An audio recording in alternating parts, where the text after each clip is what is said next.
fascinating report that you put out. $8 billion is the price tag you think if we're going to have as much of an efficient infrastructure in terms of powering your electric vehicle as you can filling up with gas. Yeah, I mean, that's the high end of our range. We provided a range of $2 to $8 billion. I mean, it really is going to depend because obviously you have home charging in an EV vehicle. So in the low end of the range of about $2 billion, it's about 30 minutes for the maximum person travel to a charging station for a supercharging station. And then in the extreme scenario, it's about 4 minutes, which would match the convenience of a gas station.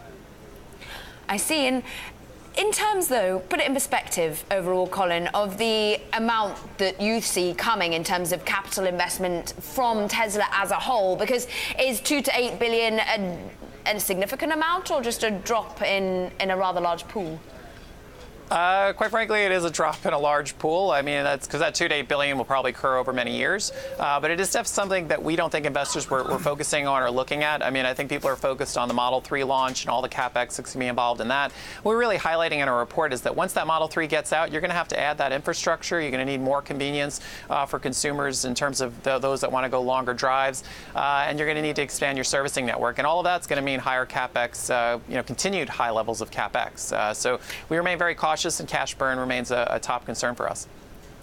Let's get to David and his point of view, because I know you view really Elon Musk and Tesla as a positive force within the US economy. And indeed, are we likely to see this sort of investment coming to a good end?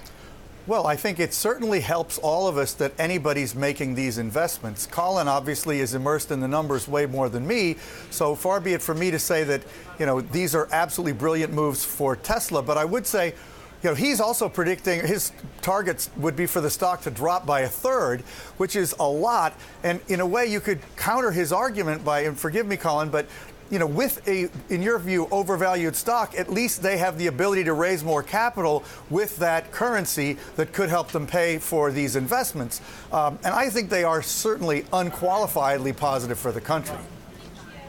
Colin would respond to us for that in terms of the price targets you have out on Tesla and the concern you have in terms of the overvaluation of the company. How much do you actually think there's been a support to the share price by the relationship we've seen being built between Washington and Elon Musk?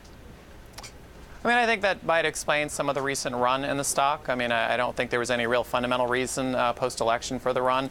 I still, believe that. When I look at valuation here, I mean, very cautious. I'm forecasting a pretty significant decline. But you got to realize this is a company that burned about $1 billion in the fourth quarter.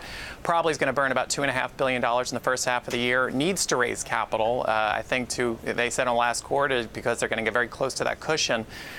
So I think, at what point, will the market still be willing to issue capital to them if they continue to burn through cash? David, it's been fascinating to watch the tightrope that Elon Musk has walked when it comes to balancing his investors' needs, the public's needs and desirability of his own products, and still keeping what is an ever closer relationship with Donald Trump. Well, there's a lot of things that are amazing and quite fascinating about Elon Musk. I mean, the company almost went under, then was, of course, more or less saved by the U.S. government. And then, the sentiment towards what they do in terms of electric vehicles, having such a pro-environmental mindset has certainly just assisted them, from a zeitgeist point. The way the public thinks about these issues has tremendously benefited them. I think it's one of the more encouraging things about the Trump administration that people like Elon Musk are at least somewhat able to whisper in the ear of the president.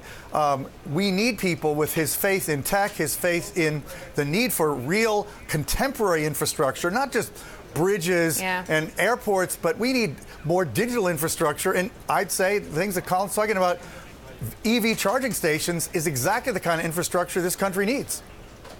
Colin, give us the catalyst, if you will, for the price target you have on $160.